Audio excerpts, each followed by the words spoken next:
Welcome to the Author to Authority podcast. And today you just have me, Kim Thompson-Pinder, on the show. I've had a message that has been kind of burning inside of me the last few weeks. And I really felt that it was something that I needed to share with all of you. So today's topic is what to do when your business has gone flat. So you've got nothing going on, no business coming in. It feels like everything that you're doing is failing. And so I want to talk to you a little bit about my experience last year in 2019. And 2019 started off great.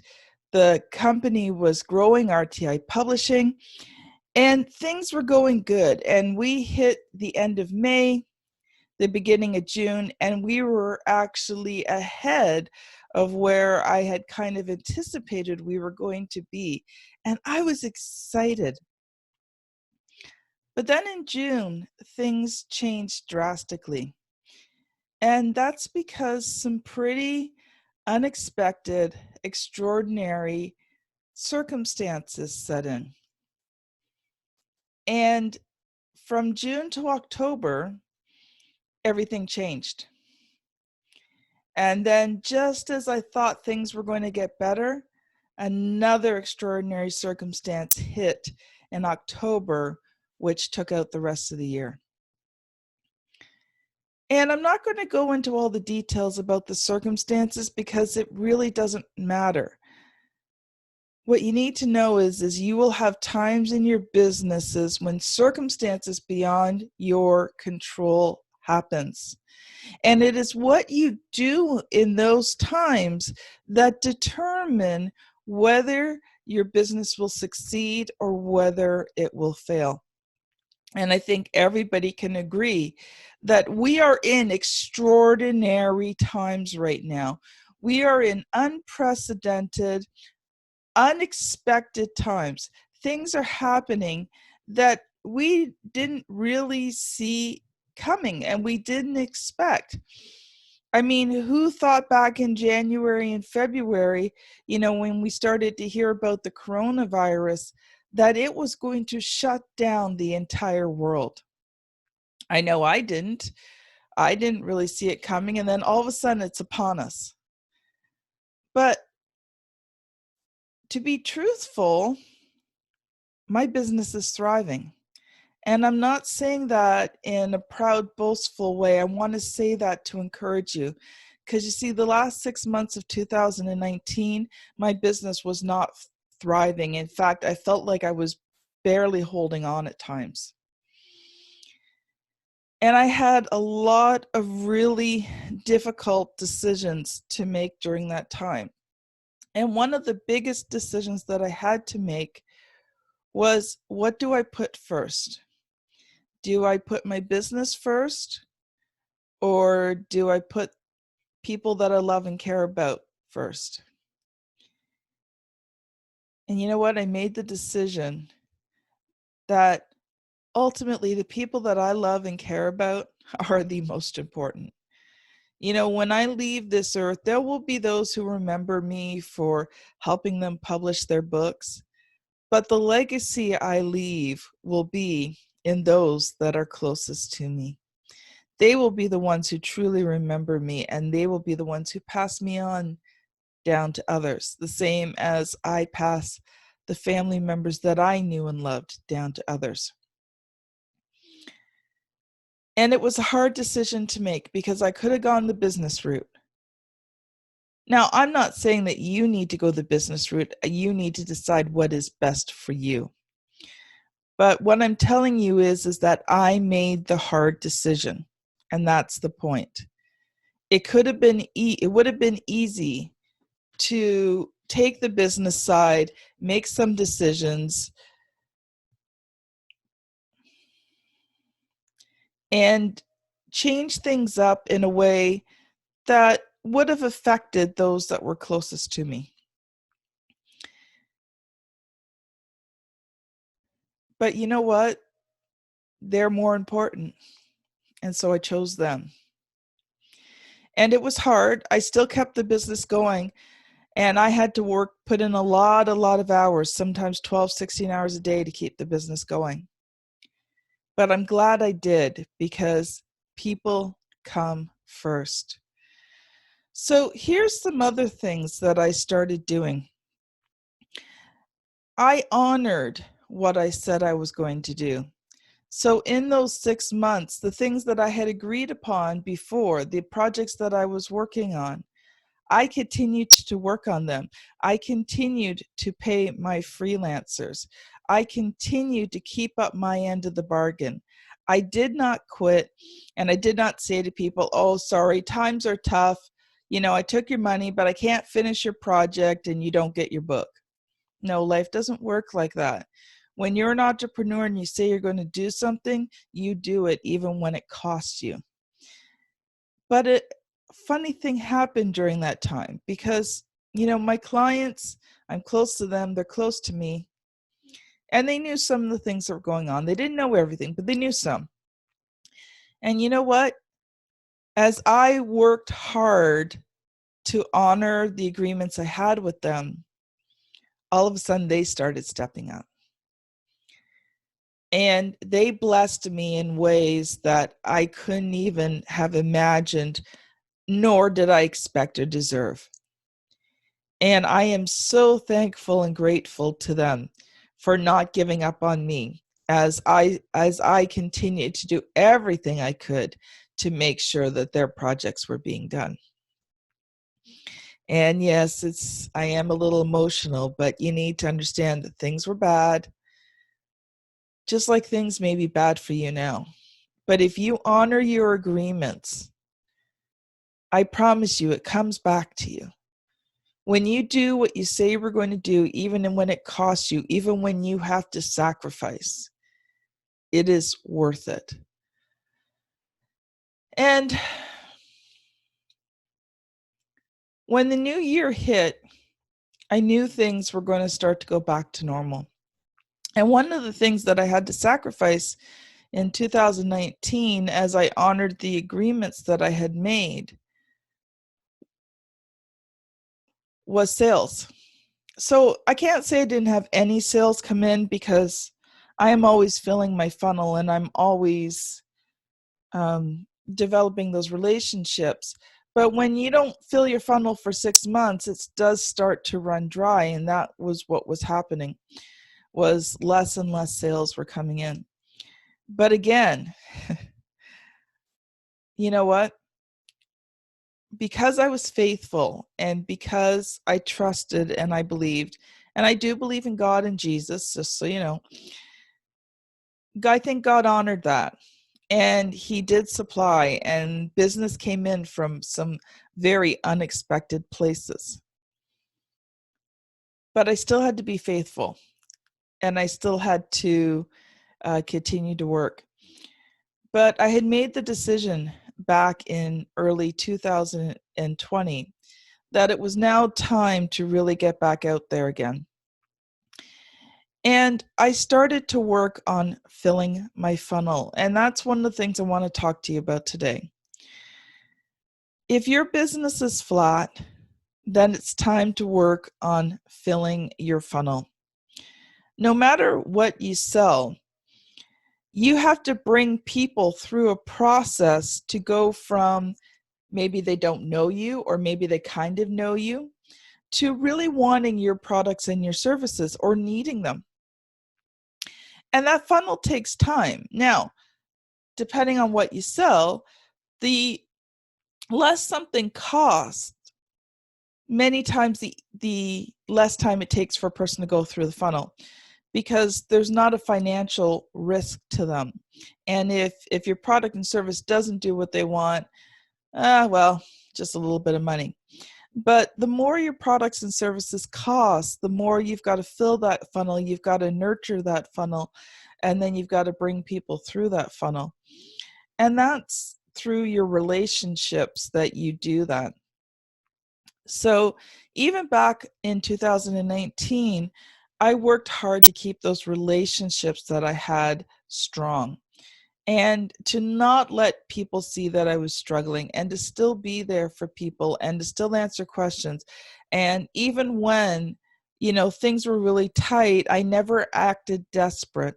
And that's something you cannot do. If you're struggling financially right now to get your business going again, do not act desperate. The more desperate you act, the more people want to stay away from you. So the average person had no clue what was going on. I just acted like I normally did, and I cared, and I encouraged, and I made those connections, and I helped people when and where I could.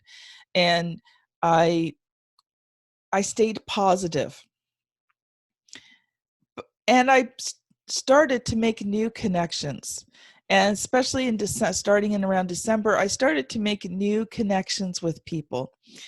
And one of the ways I did that was building my audience.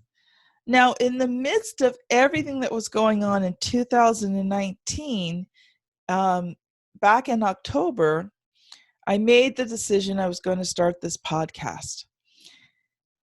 It was something that had been on my heart, and I just really felt like I needed to do it. And it was going to be a time and financial commitment, but I knew I needed to do it. And so I did. And I'm so glad I did. Because when you continue to fill your funnel, when you strengthen those relationships, when you make those new connections, and when you start to build audience, what happens is that it hits a tipping point where you can't help but get sales and business and revenue and income. And that's what I did. I started this podcast, and as of a couple of weeks ago, we hit 1,000 downloads total on the podcast. And I want to say thank you to you, the listener, because you guys are the ones who are downloading every episode, who are listening to this, who are showing me that you appreciate the work that I've put into this, and to the quality of the podcast that I try to give you, and the quality of the guests that I bring on to share with you about their lives and their expertise. So I want to encourage you during this time. If things are tight, first of all, honor your word. If you've said you're going to do something, do it. Second, you've got to believe that things are going to get better. Third, do what you need to do. For me, I have a little bit of financial stability because of my husband's work. So even though my business was, not as good, and there were things that we just did without, which is another point in itself, I'm hoping that you're learning during this time the things that you can do without. Because I started to realize the things that I do not need. They were wants, not needs. And so I was able to trim back expenses. So you do what you need to do. And here's something else. If you have to, not that there's a lot of people working right now, but as things start to get better, if you need to take a job to make things work, there is no shame in that. It doesn't mean you're less of an entrepreneur. It just means that you're not at a stage yet where your business is bringing in enough money to support you, and that's okay. If you need to take a job, take a job. And continue to work on building your business and building your audience and making those relationships. And you do the things that you have to do. And for some of you right now, some of your focus is on your kids because you've got kids at home all the time. And so now you're adjusting to a brand new way of life. The time that you normally have, you don't have because now you got your kids at home. I get it. But don't quit. Don't give up. There are solutions. So during this time, also start filling your funnel, and you do that by making new connections. There's tons of online meetings going on right now, and many of them are free right now. So plan some time in your day to do online networking, meet new people, get yourself out there more on social media, find podcasts to be on. You know what? Make those connections and don't be afraid to have business in this time. You know, I'm still selling packages worth thousands of dollars during this time. So it doesn't matter how much your product is. There are people out there who have the money and want to spend that money. Now, you may have to search a little bit more to find those people that have the money. That I will give you. But don't tell me that people don't have money, because they do. And in fact, one of the things is that a lot of people are spending less right now.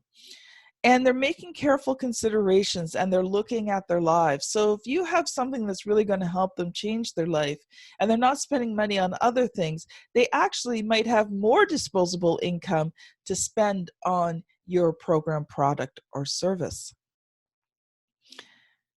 Build your audience.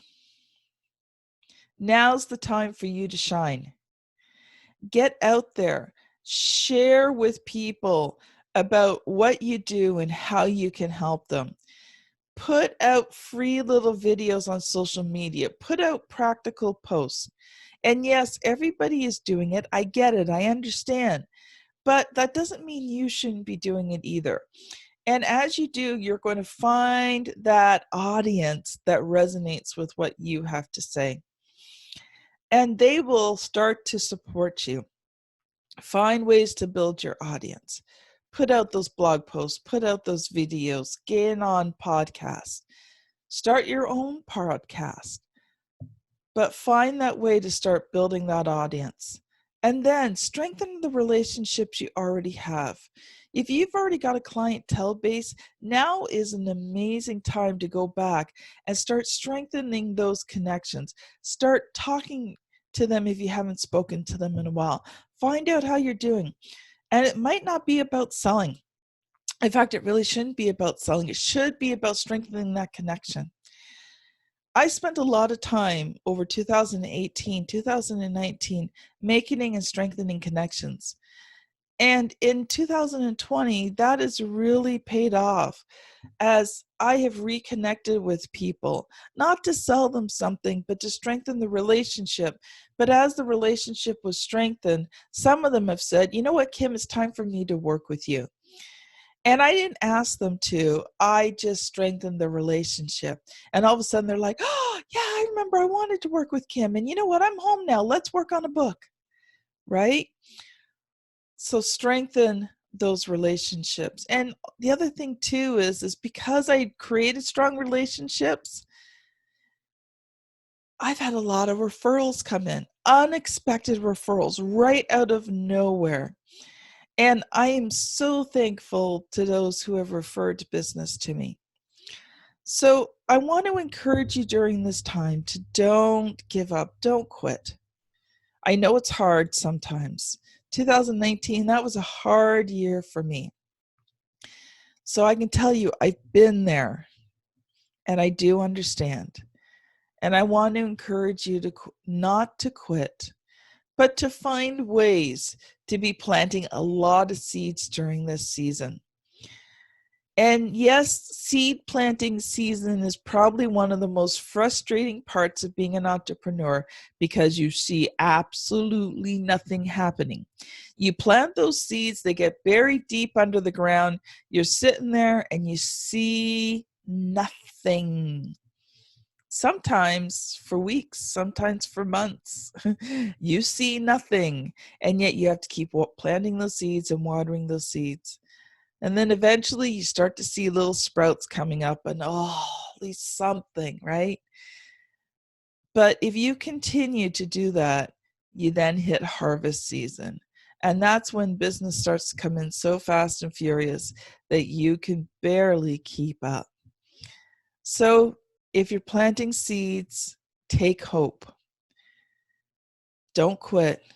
Because I promise you, you keep watering them, give them some love and some sunshine, and those seeds will produce a harvest for you in the future. So I'm wishing you my very best. And I'm praying that during this time that you will grow as a person and that all your needs will be met and that you will come out of 2020 better and stronger than you entered it.